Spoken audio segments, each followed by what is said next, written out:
حضرت عائشہ رضی اللہ عنہا سوز پونچھ کے ایک اس خطر جس کے ذریعے بیجا تمس ون تمس ون مین سلام فرمون بی ون دعا کرن کہین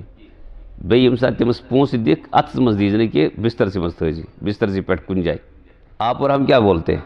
سلام تی ونجے ناو تی ونجے لکھنا جے کن جائے ناو تاکہ تمس گھس مشتی گھن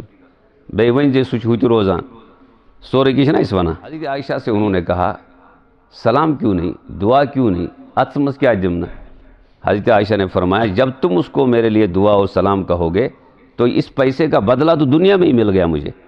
میں نہیں چاہتی ہوں دنیا میں بدلہ بلکہ میں چاہتی ہوں کہاں اور رہی بات ہاتھ میں نہ دینے کی جب اس غریب کو آپ ہاتھ میں دو گے وہ احساس کمتری میں مبتلا ہوگا یا اللہ دیکھو میں لینے والا ہوں اور یہ دینے والا ہے میں نہیں چاہتی ہوں کہ وہ لینے والا بن جائے بستر پہ رکھو تاکہ اس کا ہاتھ سامنے نہ آ جائے کتنا بچاؤ تھا کتنا اہتمام تھا اور آپ کا میرا معاملہ تب تک حل نہیں ہوتا ہے جب تک زکوٰۃ دینے کے بعد